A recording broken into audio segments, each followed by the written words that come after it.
Please be seated.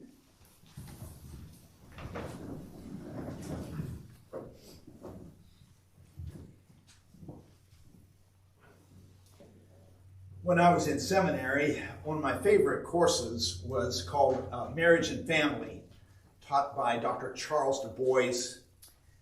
Dr. Du Bois had been a priest and a family therapist for years before he became a seminary professor. And he always had these great stories to tell us. And he told this one story about two brothers. And these two brothers, when they were teenagers, owned a pickup truck together. They got this pickup truck. It didn't run. They got it for nothing, and they fixed it up. They got it running, and they souped it up a little bit, and they put some mag wheels on the tires and drove it around town, and just so proud of this pickup truck that they had. And everything was going fine until one day they changed the oil, and someone didn't tighten up the plug on the oil pan. And so as they drove it around town, the oil slowly leaked out, and the engine froze up, and the engine was ruined. And the pickup truck was nothing but a hunk of metal. Well, each one blamed the other for not tightening up the oil plug completely, and they got into this big argument about it, this big feud. And neither one of them would admit that it might have been them. And so this feud just grew and grew, and neither one of them would admit to it. And it went on for years and years. For 20 years, these brothers wouldn't talk to each other, even though they lived in the same town. Their wives would talk to each other. Their kids would talk to each other, but they refused to talk to the person who would ruin that truck. And their wives said, this is silly. It's just a pickup truck, and it was years and years ago. Why don't you just pick up the phone and call your brother? Nope, we weren't going to do it. Well, time went on, and their father died. And the younger brother decided that the funeral was a chance to finally mend this rift. And so after the funeral was over, he went up to his brother and he said, "I'm sorry that we haven't talked for all these years. Can we be brothers again?" And his brother gave him this big bear hug, and they mended that rift. Well, Dr. Du Bois said that this is a classic cutoff story, a story where family members have a cutoff between them.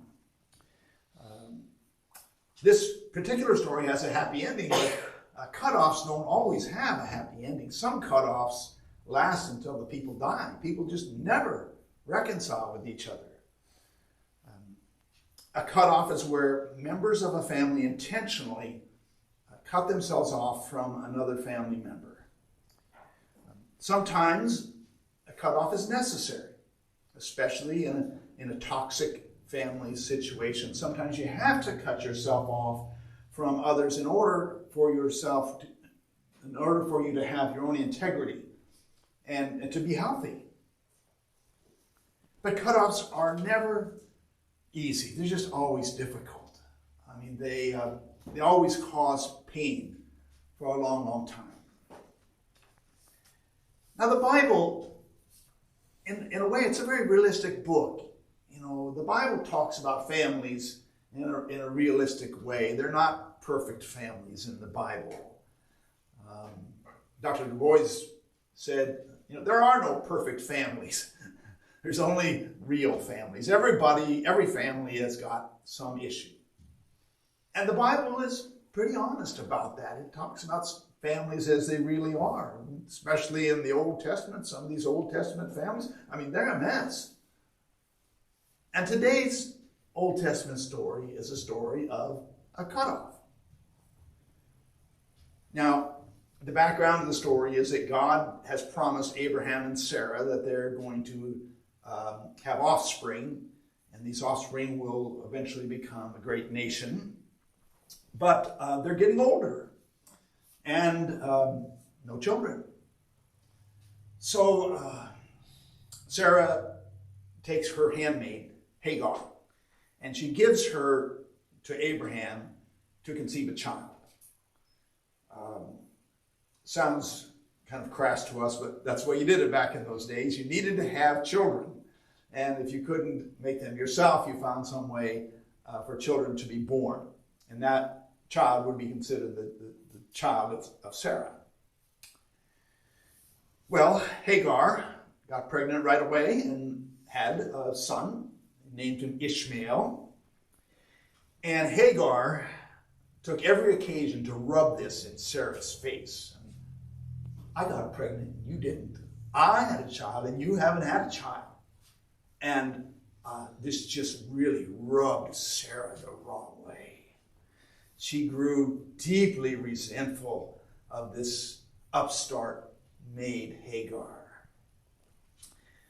Years went by and Sarah got pregnant miraculously, and Sarah had a child. They named him Isaac.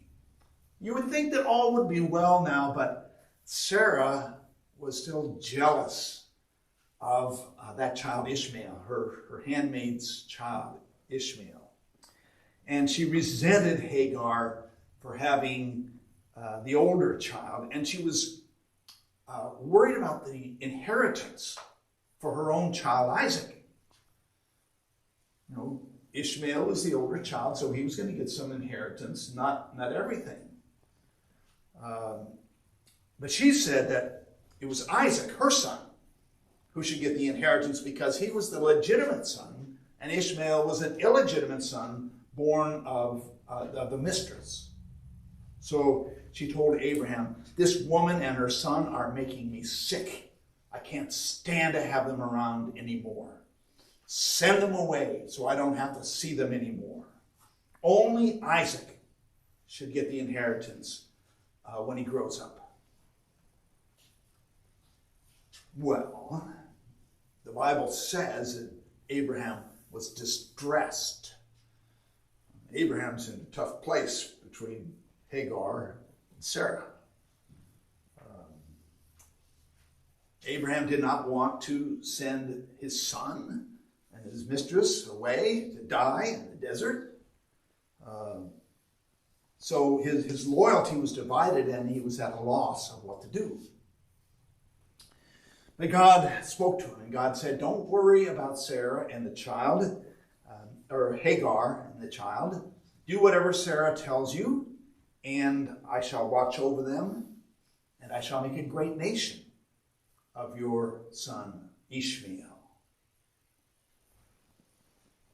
Well, I would imagine that Abraham did not sleep well that night, tossing and turning and wondering what he should do. On the one hand, God had promised him Ishmael was going to be okay. On the other hand, he knows that sending a woman and a child out into the desert is sure death. You can't survive out there. But in the morning, he got up, and he took a loaf of bread and a skin of water, and gave them to Hagar, and he sent them off into the desert.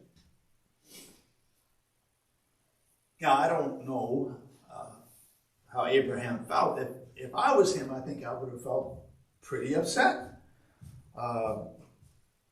Did he feel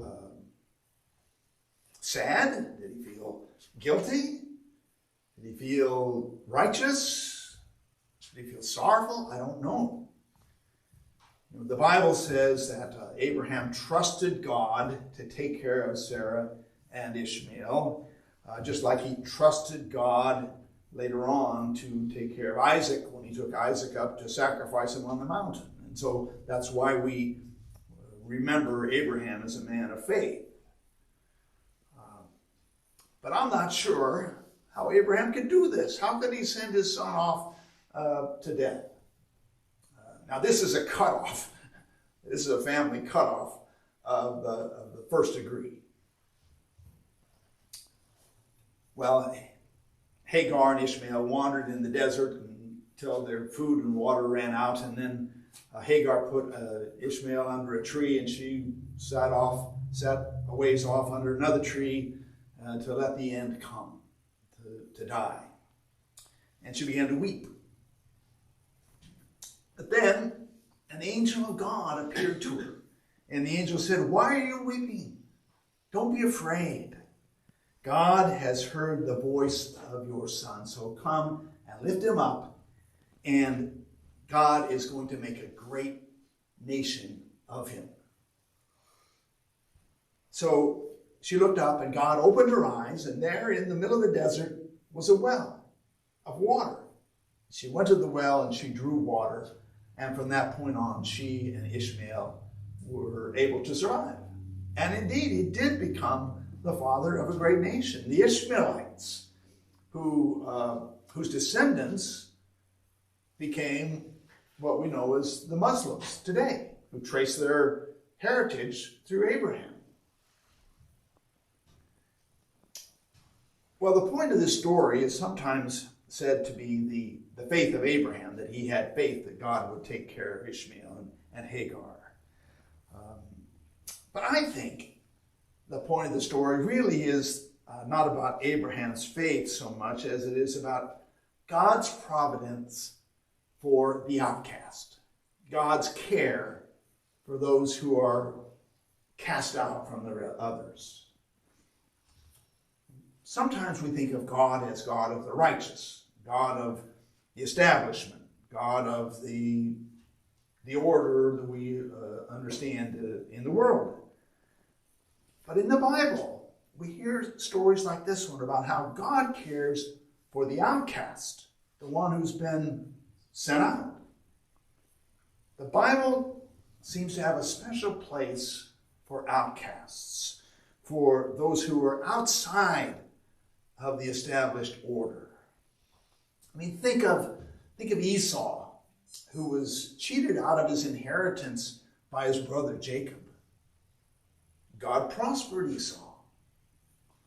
Think about Joseph, who was sold into slavery by his brothers in Egypt. And God prospered Joseph so that he could come back later and rescue his brothers. Think of Moses, who was rejected by his own people when he rebelled against the Egyptians and sent out into the desert. And God prospered him and brought him back so that he could rescue his people out of slavery. Think about the people who Jesus healed, the lepers who were outcasts, the lame and the blind and the widows, all of those who have been cast out of normal life. And think of Jesus himself, who was cast out of the temple and was crucified outside the city limits of Jerusalem. He was a cast out. And God raised him up from the dead.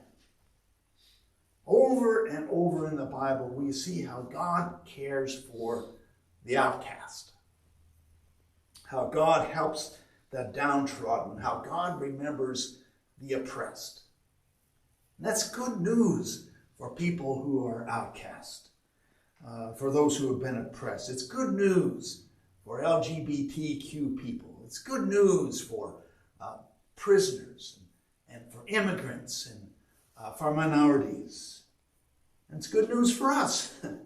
If we've been cut off from our families, from our communities, it's good news for us if we've been cut off. God will give us a way forward, just like he did for Hagar and for Ishmael, and like he gave to Jesus. We may be cut off from those we're close to, but we're never cut off from God.